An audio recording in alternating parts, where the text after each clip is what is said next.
Okay, here we go with a discussion of the last quiz. All right, and I chose the blue one just because it has a little cleaner copy. Okay, domain and range of the inverse sine.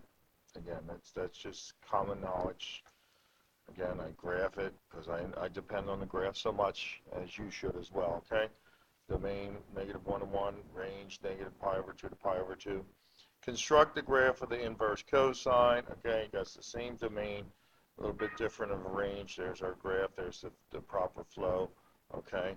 Um, our, um, our indication of what is the range of this inverse trig function here, the inverse tan. Okay. We know it normally runs between -π/2 and π/2 not inclusive.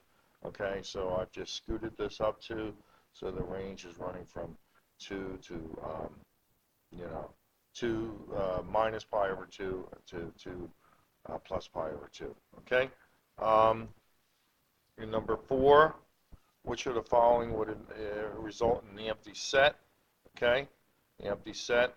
Okay, cosine is only defined between -1 and 1, so obviously this value is outside, and that is the 1, which results in the undefined value. Okay.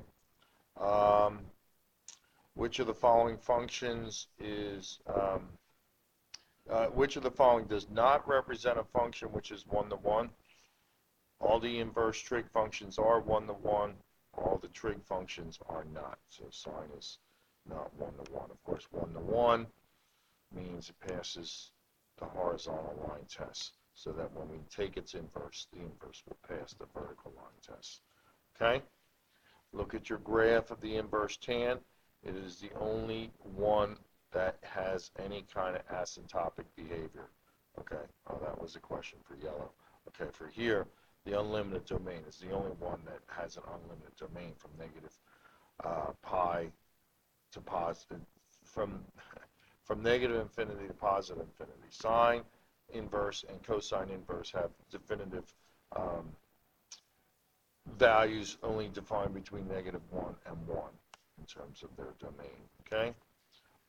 Here, we're asked to take the arc cosine of -√2/2, or the inverse cosine. Again, as you can see, I'm always referencing my inverse cosine graph. Of course, the answer to the arc cosine of this value is an angle such that the cosine of the angle is -π/2. Okay, so again, that's going to, the inverse cosine, looking at the graph here, is going to imply that it is a value above π/2, mainly 3π/4, and therefore then subsequently I'm asking for the tangent of 3π/4, which should be a known value of -1. Okay. You know, the sine x equaling 2/3, since it's a value between 1 and -1, will hit 2 times per cycle. I give you one of the hits at saying that the inverse sine is 2/3 is 0.73, but then of course that occurs every cycle down the line. The other, as we indicated earlier, would have been pi minus whatever that value was. Okay. Same approach here. The cosine equals -1/5, 2 times per cycle. Okay. And owing to the symmetry of the cosine, we pick up, since we have one, the other is just its opposite, and accounting for all solutions down the line is plus 2 pi k. Okay. Again, here this is saying what angle has a sine which is 1/2, which is π/6. And as you can see, I just put a little tag over here to remind myself of those critical values. And the inverse cosine of √2/2 is a π/4 value, and of course π/6 and π/4 is 5π/12. Okay. Some people misconstrued this as the inverse trig identity, if that, in which case it was pi over 2. But if that were the case, these arguments would have to be the same. Of course, they are not. Okay. Moving forth, number 11. The sine inverse of the sine of 5 pi over 6. The sine of 5 pi over 6 is 1/2, and then the inverse sine of 1/2 is pi over 6. Okay. The exact value of the sine of the inverse tan of 3/4. The inverse tan of 3/4 is some angle determined by this right triangle, where the tangent is 3/4. So the opposite of adjacent is 3 to 4. Okay, and that makes the hypotenuse 5. Since the inverse tan of 3/4 is some angle, we're asking for the sine of that angle. The sine coming over here is, of course, opposite over hypotenuse, or 3/5. Okay. Here, the sine of the cosine inverse of negative 1/2. Okay. The cosine inverse of negative 1/2 from the inverse cosine graph implies that that's an angle of 2 pi over 3. Okay.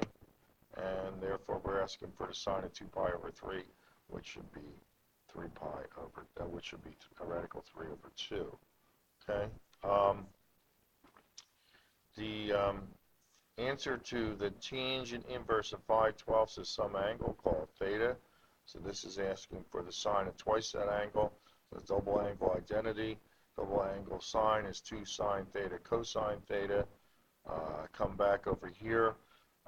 Tangent of theta is 5/12, implying 5 over 12, or a 5, 12, 13 triangle.